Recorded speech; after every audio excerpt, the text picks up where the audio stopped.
मीरपूर नावाचे एक गाव होतं. त्या गावात जग्गू नावाचा एक भिकारी राहत होता. जग्गूला 2 मुलं होती, राजू आणि मिनी. बाबा, आपण काय आधीपासूनच गरीब आहोत का? नाही बाळा, आपण नेहमीच गरीब नव्हतो. माझे बाबा म्हणजेच तुझे आजोबा एक सधन व्यक्ती होते. त्यांना एकदा जंगलात पनीरचं घर सापडलं होतं. त्या घरातून हवं तेवढं पनीर काढलं जाऊ शकत होतं. बाबा जादूच्या पनीर घरातून पनीर काढून जवळच्या शहरात पनीर विकत असे. पनीर विकून माझे बाबा खूप श्रीमंत झाले. पण एक दिवस गावचे पाटील कबीर सिंगला त्या जादूच्या पनीरच्या घराबद्दल समजलं. भूपेंद्र, मी ऐकलंय की तुला जंगलात एक पनीरचं घर सापडलं आहे. हो पाटील साहेब, सापडलंय. आणि त्यामुळेच मी एवढा श्रीमंत होऊ शकलो आहे. आता पैशांच्या बाबतीत काही दिवसातच मी तुला सुद्धा मागे टाकेन. पूर्ण राज्यात जेवढ्या डेऱ्या आहेत ना, त्या सगळ्यांना मीच पनीर सप्लाय करतो. या अख्ख्या गावातल्या प्रत्येक गोष्टीवर सर्वात आधी माझा अधिकार आहे. तू मला न सांगता जादूच्या पनीरच्या घरात खूप पैसे कमवले आहेस, म्हणून तुला याची शिक्षा मिळेलच. पाटलाने बाबांचे सगळं हिरावून घेतलं आणि त्यांना गावातून बाहेर काढलं. पण बाबा गावच्या आजूबाजूला रेंगाळत राहिले आणि जेव्हा कोणी त्यांना काम दिलं नाही तेव्हा भीक मागून घर चालवत राहिले. बाळा, तेव्हापासून आपण गरीब आहोत. बाबा, ते पनीरचं घर अजूनही जंगलात आहे का? नाही, आता त्या पनीर घराबद्दल काहीच ठाऊक नाही. जेव्हा पाटील पनीर घरातून पनीर काढायला गेला तेव्हा ते घरच अदृश्य झालं होतं. तेव्हापासून त्या पनीर घराबद्दल काहीच ठाऊक नाहीये. कधी कधी जग्गूच्या कुटुंबाची खूप वाईट स्थिती होत असे. बाबा, आज राजूला खूप ताप आलाय. आम्ही दोघांनी 2 दिवस काहीच खाल्लं नाहीये. काहीतरी खायला घेऊन या. हो बाळा, मी आता कोणाच्या तरी घरून काहीतरी मागून आणतो. त्या दिवशी जग्गू गावातल्या घराघरात फिरत राहिला, पण कोणीच त्याला काहीच दिलं नाही.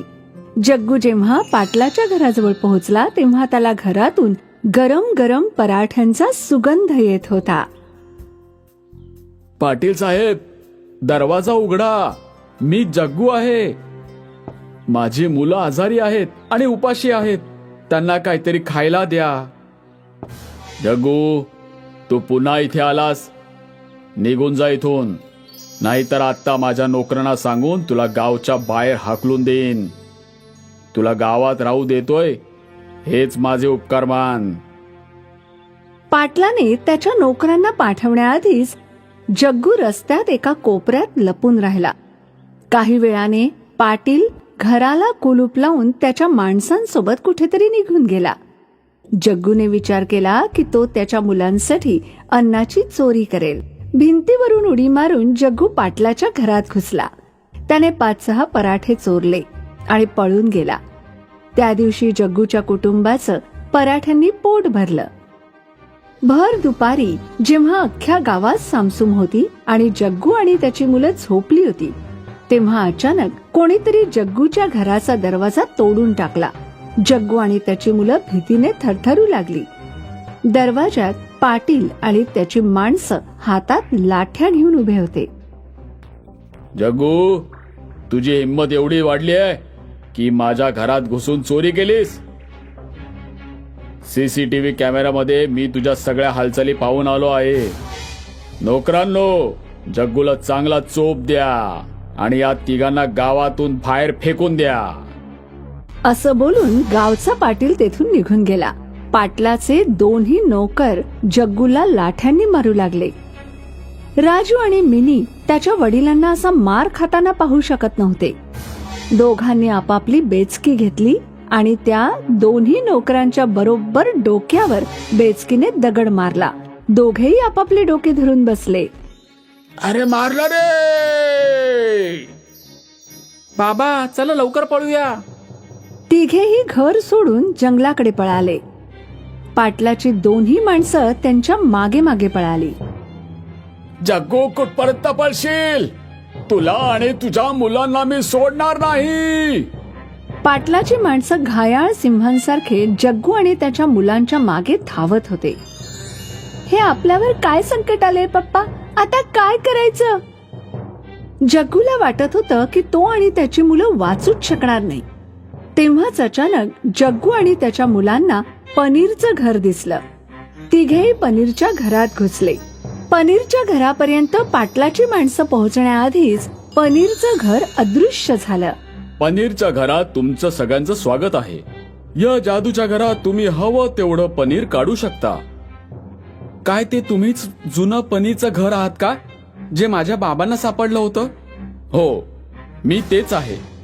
मी तुमच्या बाबांना सांगितलं होतं की माझ्यामुळे कमावलेल्या संपत्तीचा दिखावा करू नकोस. जर माझ्याबद्दल कोणाला काही कळलं तर मी अदृश्य होईन.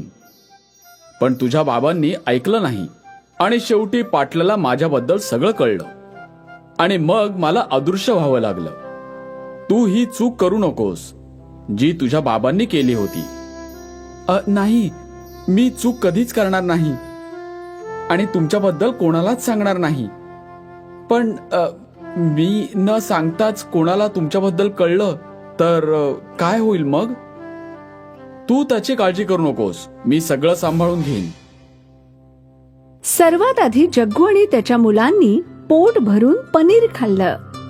पनीर तर खूप चविष्ट आहे बाबा. असं वाटतंय जणू व्हॅनिला फ्लेवर आईस्क्रीम दुधात टाकून खात आहोत आपण. मुलांनो, आपण उद्यापासून पनीर विकायला जाऊया. पण आपण प्रमाणाबाहेर कमवायचं नाही. आपण तेवढंच विकू जेवढ्याची आपल्याला गरज असेल. तिकडे गावाचा पाटील रागाने वेडा होत होता. तुम्ही दोघांनी माझं नाव धुळीला मिळवलं.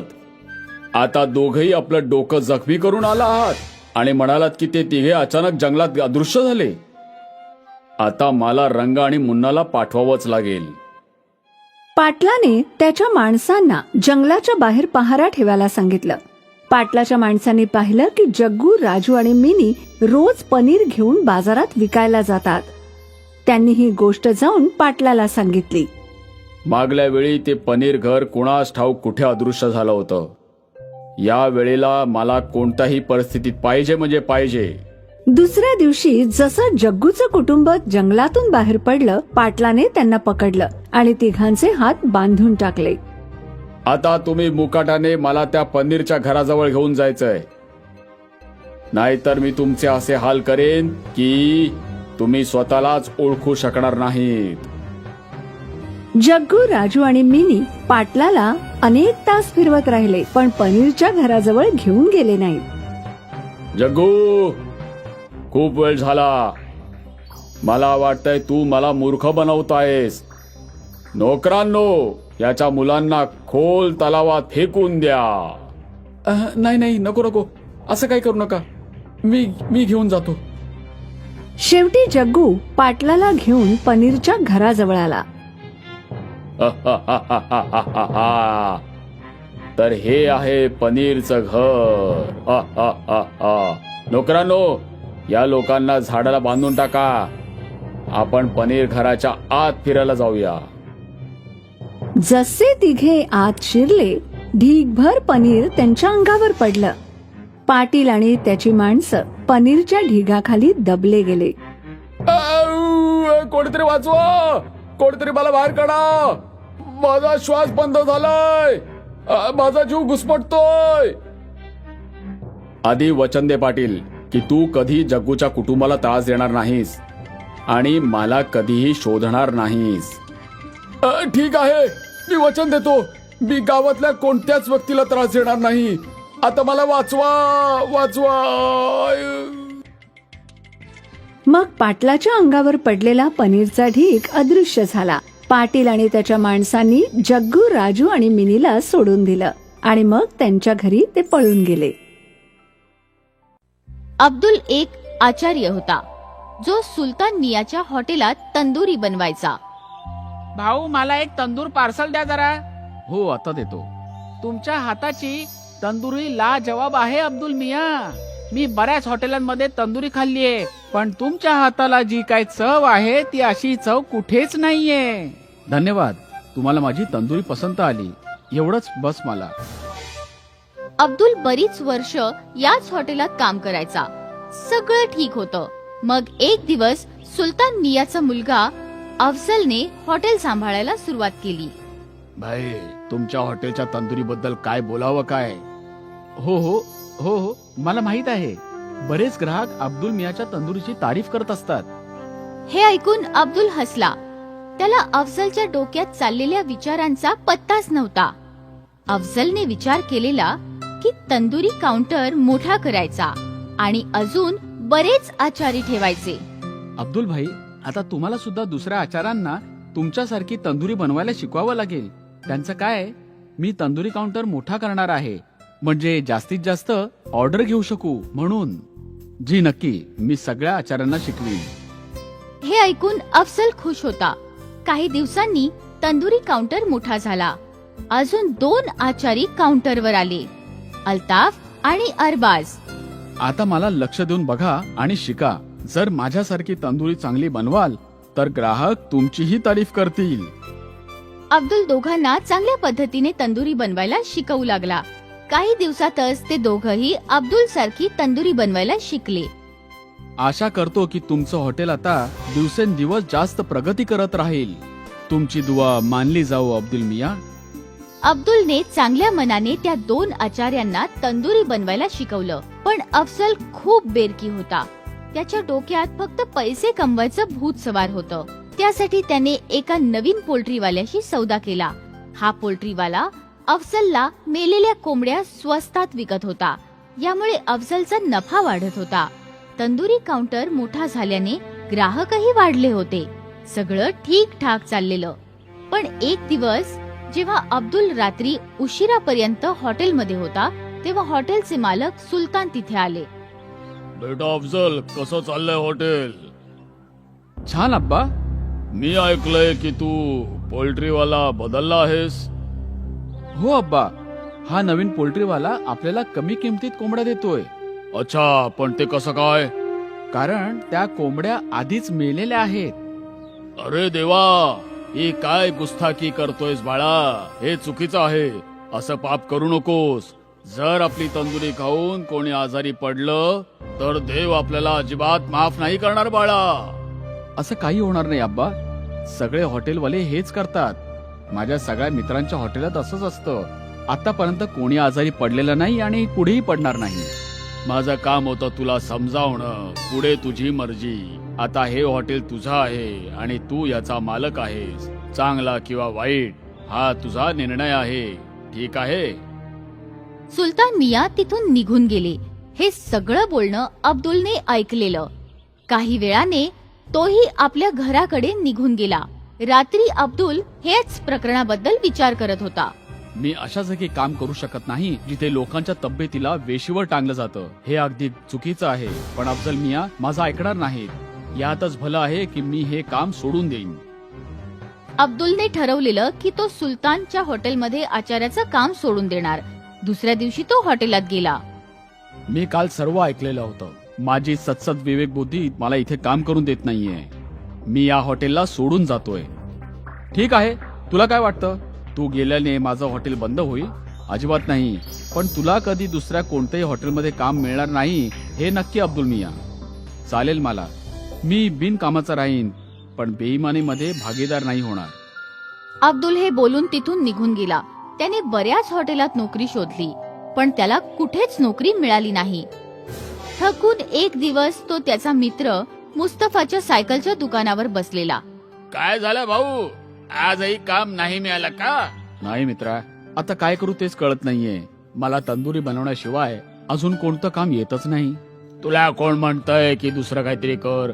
मी तर म्हणीन की तू स्वतःची तंदुरीचा काउंटर उघड. एवढे पैसे नाहीयेत माझ्याकडे. तंदूर खूप महाग असतो. त्याशिवाय हॉटेलही पाहिजे ना.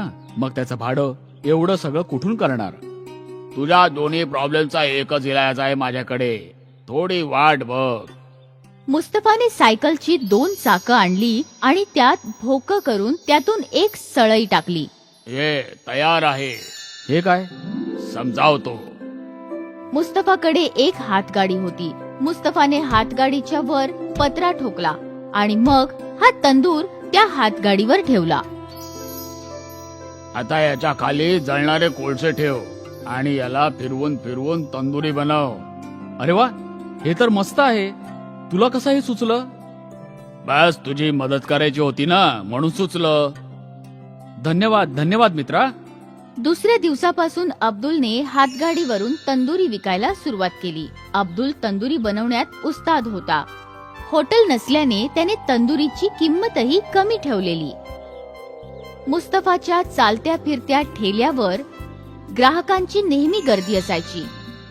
तेव्हा सुलतान हॉटेलवर फूड ऑफिसरचा छापा पडला आणि मेलेल्या कोंबड्या विकण्यासाठी हॉटेल सील करण्यात आलं आणि अफजलला तुरुंगात बंद करण्यात आलं. बहुतेक हाच निसर्गाचा नियम आहे. चांगल्याशी चांगलं घडतं आणि वाईटाशी वाईट घडतं. म्हणून म्हणतात, भलं करेल त्याचं भलं होईल. अब्दुल एक आचार्य होता जो सुलतान मियाच्या हॉटेलात तंदुरी बनवायचा. भाऊ, मला एक तंदूर पार्सल द्या जरा. हो, आता देतो. तुमच्या हाताची तंदुरी लाजवाब आहे अब्दुल मिया. मी बऱ्याच हॉटेलांमध्ये तंदुरी खाल्लीये, पण तुमच्या हाताला जी काय चव आहे ती अशी चव कुठेच नाहीये. धन्यवाद. तुम्हाला माझी तंदुरी पसंत आली, एवढंच बस मला. अब्दुल बरीच वर्ष याच हॉटेलात काम करायचा. सगळं ठीक होतं. मग एक दिवस सुलतान मियाचा मुलगा अफजलने हॉटेल सांभाळायला सुरुवात केली. भाई, तुमच्या हॉटेलच्या तंदुरी बद्दल काय बोलावं काय? हो हो हो हो, मला माहित आहे. बरेच ग्राहक अब्दुल मियाच्या तंदुरीची तारीफ करत असतात. हे ऐकून अब्दुल हसला. त्याला अफजलच्या डोक्यात चाललेल्या विचारांचा पत्ताच नव्हता. अफजलने विचार केलेला की तंदुरी काउंटर मोठा करायचा आणि अजून बरेच आचारी ठेवायचे. अब्दुल भाई, आता तुम्हाला सुद्धा दुसऱ्या आचारांना तुमच्यासारखी तंदुरी बनवायला शिकवावं लागेल. त्यांचं काय, मी तंदुरी काउंटर मोठा करणार आहे, म्हणजे जास्तीत जास्त ऑर्डर घेऊ शकू म्हणून. जी नक्की, मी सगळ्या आचार्यांना शिकवीन. हे ऐकून अफजल खुश होता. काही दिवसांनी तंदुरी काउंटर मोठा झाला. अजून 2 आचारी काउंटरवर आले, अल्ताफ आणि अरबाज. आता मला लक्ष देऊन बघा आणि शिका. जर माझ्यासारखी तंदुरी चांगली बनवाल तर ग्राहक तुमचीही तारीफ करतील. अब्दुल दोघांना चांगल्या पद्धतीने तंदुरी बनवायला शिकवू लागला. काही दिवसातच ते दोघंही अब्दुल सारखी तंदुरी बनवायला शिकले.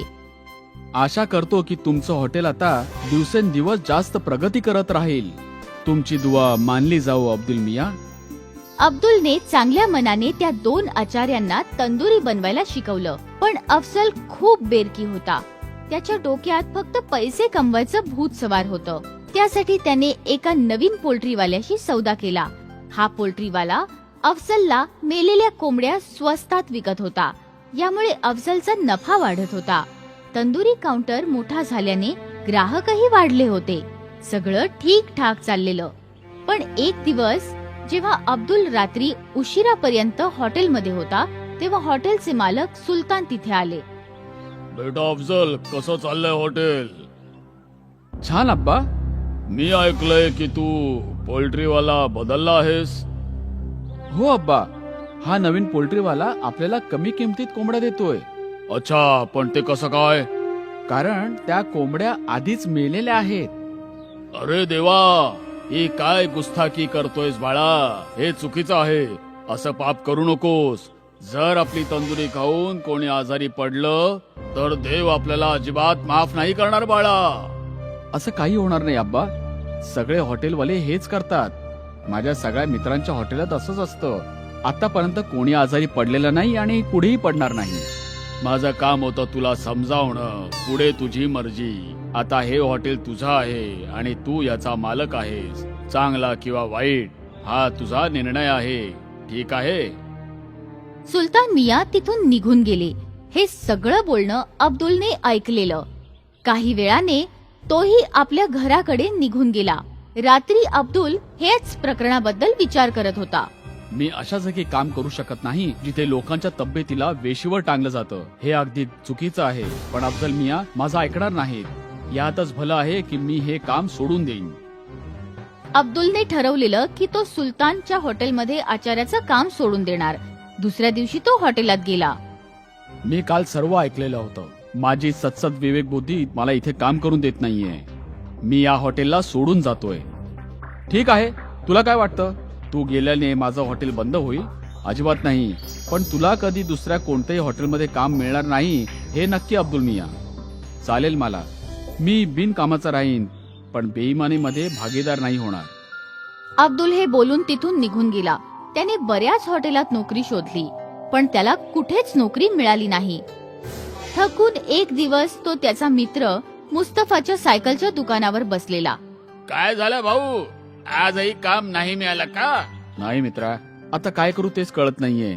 मला तंदुरी बनवण्याशिवाय अजून कोणतं काम येतच नाही. तुला कोण म्हणतंय की दुसरं काहीतरी कर? मी तर म्हणीन की तू स्वतःची तंदुरीचा काउंटर उघड. एवढे पैसे नाहीयेत माझ्याकडे. तंदूर खूप महाग असतो. त्याशिवाय हॉटेलही पाहिजे ना. मग त्याचं भाडं एवढं सगळं कुठून करणार? तुझ्या दोन्ही प्रॉब्लेमचा एकच इलाज आहे माझ्याकडे. थोडी वाट बघ.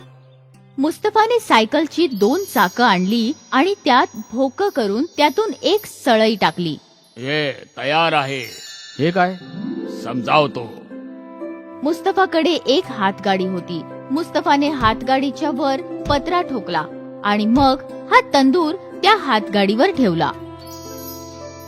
आता याच्या खाली जळणारे कोळसे ठेव आणि याला फिरवून फिरवून तंदुरी बनव. अरे वा, हे तर मस्त आहे. तुला कसं हे सुचलं? बस तुझी मदत करायची होती ना, म्हणून सुचलं. धन्यवाद धन्यवाद मित्रा. दुसऱ्या दिवसापासून अब्दुलने हातगाडीवरून तंदुरी विकायला सुरुवात केली. अब्दुल तंदुरी बनवण्यात उस्ताद होता. हॉटेल नसल्याने त्याने तंदुरीची किंमतही कमी ठेवलेली. मुस्तफाच्या चालत्या फिरत्या ठेल्यावर ग्राहकांची नेहमी गर्दी असायची. तेव्हा सुलतान हॉटेलवर फूड ऑफिसरचा छापा पडला आणि मेलेल्या कोंबड्या विकण्यासाठी हॉटेल सील करण्यात आलं आणि अफसलला तुरुंगात बंद करण्यात आलं. बहुतेक हाच निसर्गाचा नियम आहे. चांगल्याशी चांगलं घडतं आणि वाईटाशी वाईट घडतं. म्हणून म्हणतात, भलं करेल त्याचं भलं होईल.